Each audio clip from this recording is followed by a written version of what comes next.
ያው ወንጀለኛ ነው። ለዛ ነው። ምን ነው? ወዴት? ያው ከተቀመጠበት ቦታ ስለ አንዳንድ ነገሮች። ቆይ ምን ማድረግ ነው የፈለግሽው?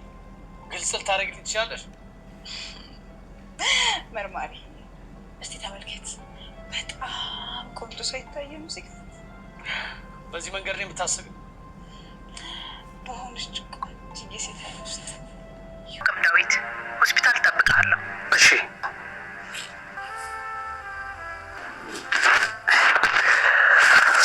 እንደዚህ ከሆንኩኝ እኔ እንዳትናገረኝ እሺ? ጥሩ ወይስ ሰጭ ምንም ነገር አይሉትን ይሻላል። ሻልካቸው ግን ምን ምርጫ በእነዚህ ሰዎች ተጠመጃለሁ ብለህ ማድረግ ሰጠኝ። ለዛ ነው ለሰጠኸኝ ማረግ እጅግ አርጌ አመሰግናለሁ ውድ ጓደኛዬ። እስከ መጨረሻ ድረስ እኔ ከአንተ ጋር ነው ያለሁት። አሁን ምን እንደምናደርግ አንድ ላይ እየጠጣን እንመካከራለን ይለዋል። እንግዲህ መርማሪውን ፖሊስ አልነበረም፣ የአድናን ጓደኛ ነው። አድናን እንግዲህ እነሱን ለማወጣጣት ያደረገ ነው። ትወናውን እጅግ ችለህበታል እያለው ይገኛል። ካዲያ ምን ማድረግ እንችላለን? አሁን ወዴት ነው የምናደርገው? በማለትም እንግዲህ መርማሪው ሲጠይቀው ሁሉንም ነገር አወጣተናቸው ከጨረስን በኋላ ለፖሊስ አሳልፈን እንሰጣቸዋለን እያለ ይገኛል። እንግዲህ ሚራንም እንዳያቻት እችን የመሰለች ቆንጆ ንግስት ከፊት እንዳለች አይታይህም እንዴ እያለችው እንግዲህ ልታማልለው ሞክራ ነበረ። ሆኖም እሱም አልተሳካላትም። ምን አይነት ባለጌና ህገ ወጥ ሴት ነሽ በማለት መልሶላት መርማሪው ከዚህም በኋላ ሌላ ማስጠንቀቂያ አልሰጥሽም፣ እንደዚህ አይነት ነገር ለማድረግ ብትሞክሪ ውርድ ከራሴ ብሏት ወጥቶ ይሄዳል። እሷም እንግዲህ ሌላ ምን ማድረግ አለብኝ? ለዚህ ሰውዬ ብር ሰጥቼ አፉን ካላስያዝኩት በስተቀረ ከኔና ከሮቤል ላይ አይኑን ሊያወርድ አይችልም በማለትም ታስባለች። እንግዲህ ወደ ሮቤልም ትሄድና ለምን ብር አንሰጠውም በማለትም ስትጠይቀው እሱ ምንም አይነት ብር አንሰጠውም፣ ብር ሰጠሽው ማለት ወንጀል ሰርቻለሁ ብለሽ ጥቆማ ወደ ራስሽ እያመጣሽ ነው ብሎ ይላታል።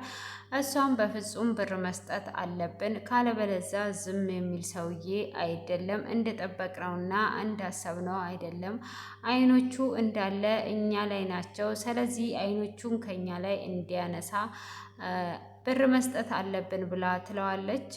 ሮቤልም ደግሞ ብር ሳይሆን መስጠት ያለብን ሁሉንም ነገር ወደ አድናን ነው ማላከክ ያለብን፣ ሁሉንም የሰራው አድናን እንደሆነ ብሎ ይላታል። አንተ ምነካ አይንን አትከፍትም እንዴ? አድናን ራሱ እኮ ነው እንዲመረምር ያመጣው እሱ ነው። ስለዚህ እንዴት ነው ወደ አድናን የምትጠቁመው? አንተ አይንን ክፈት፣ እኔ ብሩን እሰጠውና ራሴን አተርፋለሁ በማለት ትላለች። እንግዲህ እሱም ሻሹን ለመውሰድ ወደ ውስጥ ተመልሶ ነበረ። የምታስታውሱ ከሆነ እሱም አሁን እቃ ወርቆ ባህል አንሳ ያልኩ እቃ የታለ? ይሄ ሻሽ የታለ ብሎ ፎቶውን ያሳየዋል። ኦኬ ይሄ ሻሽ ነው እንዴ? ይሄ ሻሽማ እኮ የሚራ ነበረ በማለትም ይመልሰዋል። አንተ ለምንድን ነው የምትዋሸው? በማለትም መርማሪው ሲጠይቀው እኔ ውሸት የተባለ ነገር አልወድም፣ አልዋሽም፣ ዋሽቼም አላቅም። እኔ ሻይ ስትለኝ ሌላ ነገር መስሎኝ ነው የሚራ ነው ብሎ ይለዋል። እሱም እንግዲህ እጅግ ያደነባብረዋል። ሻሹን እፈልገዋለሁ ብሎ ይላል። እሱም እንደዛ ካለው በኋላ ከተደነባበረም በኋላ ይህ ሰውዬ እንዴት ነው የሚተወኝ እያለ ግራ በመጋባት ላይ ይገኛል ሮቤል ማለት ነው። ሆኖም እንግዲህ ወይዘሮ ሚራም ከሮቤል ጋራ የተፈራረመችው የ80 ወረቀት ነበረ። እሱን ለመሸሸግ እየደበቀች እያለ መርማሪው ያያታል። መርማሪውም እንግዲህ ካያት በኋላ ምንድነው ይሄ ወረቀት ከየት የመጣ ነው? ምን እየደበቅሽ ነው ብሎ ሲላት ይሄ ጋብቻችን ሰርተፍኬት ነው ብላ ትለዋለች። ካዲያ እሱን ለምንድን ነው መደበቅ ያስፈለገሽ በማለትም ይናገራታል።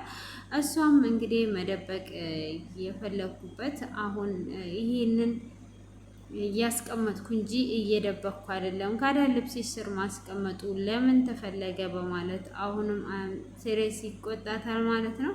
እንግዲህ በዛ አይነት መሰረት ሲናገራትም እሷም ምንም አይነት ነገር እንደሌለበት ነግረውም እንግዲህ ይሄንን ይመስላል ትለዋለች። እሷም ለምንድነው ይሄንን ነገር እንደዚህ ያደረከው?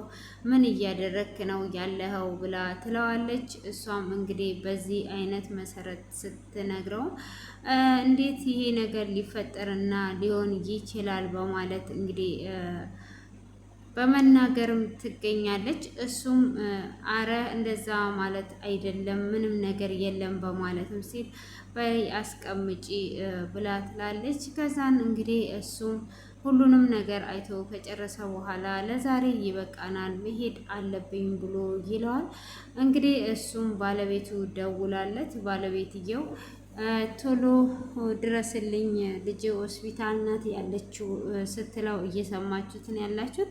ሚራም ያንን ነገር ታዳምጥና በቃ ይሄ ሰውዬ ብር ብሰጠው ብሩን ይቀበለኛል ከልጁ ሕይወት የሚበልጥ የለም በማለትም ታስባለች ማለት ነው። ያንን ነገር ካሰበችም በኋላ እንግዲህ እሱን ታናግረዋለች። እሱንም ባናገረችው ሰዓት አይ እንደዚህ አይነት ነገር የለም ብሎ ይላታል። ሆኖም እንግዲህ ድጋሜ ተከትለው ትሄድና ብር እንደሚያስፈልገውና ለልጁ ብር እንደሚያስፈልገው ትነግረዋለች። እሷም ለልጁ ብር እንደሚያስፈልገው በምትነግረው ሰዓት የምን ብር ነው የሚያስፈልገኝ? እኔ ምንም አይነት ብር አያስፈልገኝም ብሎ ይላታል። እሱም ልጅ እንደታመመች ሰምቻለሁ፣ ሆስፒታል እንዳለች፣ ስለዚህ ከሌላ ሰው ከምትበደር ብሩን ከኔ ብትወስድ ይሻላል፣ እኔ የውህትነትና መልካም ሴት ስለሆንኩኝ ላግዝ ብዬ ነው በማለትም ትለዋለች። እሱም በፍጹም ይሄ ነገር አይሆንም፣ እንዴት ነው ይሄ ነገር የሚሆነው? እረፊ ብሎ ይላታል። ይሄን ነገር ለመጨረሻ ላስጠንቅቅሽ፣ እኔ ምንም አይነት ገንዘብ አልፈልግም፣ ስለ መልካምነትሽ ከልብ አመሰግናለሁ ብሎ ቢላትም እሷም እንዴት እንደዚህ ይለኛል በማለትም በቃ ይሄን ነገር ማድረግ አለብኝ ብላ ስለወሰነች አንተ እንኳን እምቢ ብትለኝ እኔ በአካውንት አስገባልሃለሁ ብላ ትለዋለች።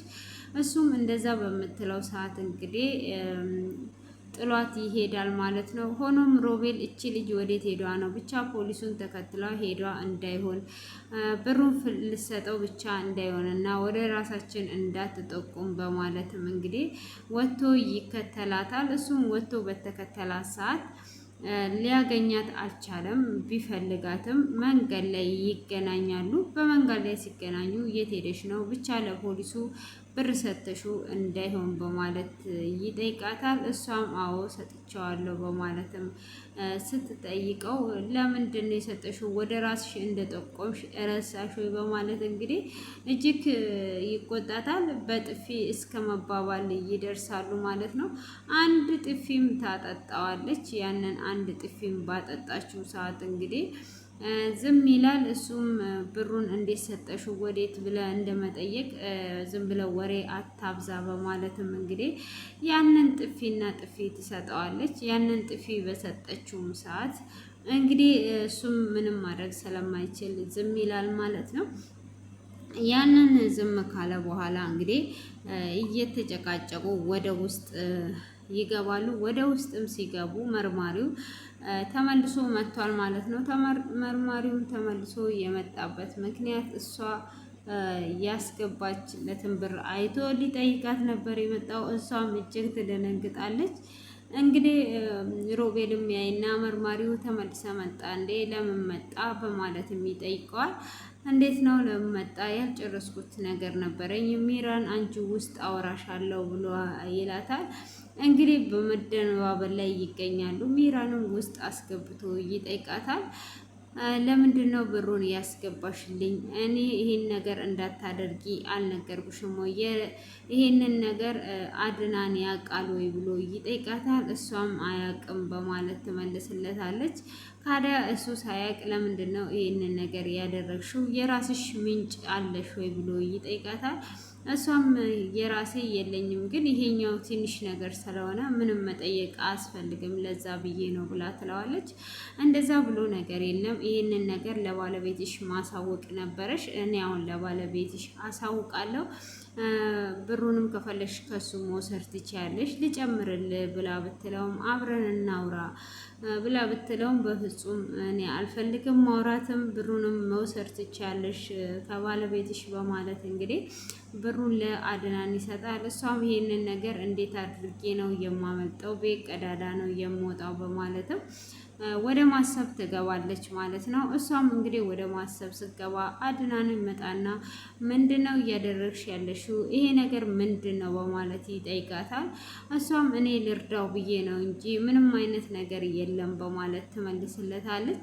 እንግዲህ ከዚህ በላይ ምንድን ነው የምታደርጊው? ይሄንንስ ብር ከየት አምጥተሽ ነው የሰጠሽው? ብርስ መስጠት ለምን አስፈለገሽ? ብሎ ሲል ልጅቷማ ሆስፒታል ስላለች ነው በማለት እንግዲህ እንደተለመደው መዋሸቷን እና ማጭበርበሯን ትቀጥላለች ማለት ነው። ሆኖም እንግዲህ አድናን ይሄንን ነገር ከማድረግ ተቆጠቢ በማለትም ማስጠንቀቂያ ይሰጣታል።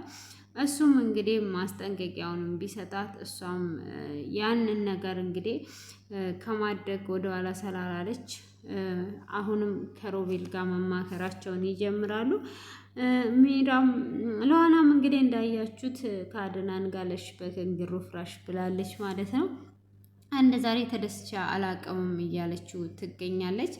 እንግዲህ እጅግ እየተገራረሙ እየተደናነቁም ይገኛሉ። እህቴ እንደምትገኝ ካሰብኩኝ ለኔ በቃ ይሄን ያህል ነው። እህቴ ስትገኝ ደግሞ ምን ላደርግ አስባለሁ፣ በጥፊ መታት አለው እያለች እየተሳሳቁ እየቀለዱ ይገኛሉ። ሆኖም እንግዲህ አድናን ይዞት ይወጣል መርማሪውን። እንግዲህ እሱም ይሄ ነገር ሀሳብ እንዴት መጣለ? ለኔም እንግዲህ ትልቅ ክብር ሰጥተህኛል። ይሄ ነገር ግን እነሱ መካከል ትልቅ ችግር እንዳለ ያስታውቃል። ሁለቱ መካከል የሆነ ነገር አለ በማለትም እንግዲህ ጥርጣሬውን እንትን ይላል። ይህን ነገር ካወቅም በኋላ ምን እናደርጋለን ሲለውም ያው ለፖሊስ አሳልፈው እንደሚሰጡ ይነጋገራሉ እና እስከ መጨረሻም አብሮት እንደሚሆንና መርማሪም እንዳልሆነ እየተናገረ ይገኛል። ሆኖም ሚራና ሮቤል እንግዲህ በመበጫበጭ ላይ ይገኛሉ። የሚገቡበት ቀዳዳ ጠፍቷቸዋል። እንግዲህ እውነቱንም ከተናገሩ ሳራ በሕይወት ከሌለች ምን ይውጠናል በማለትም በዚህ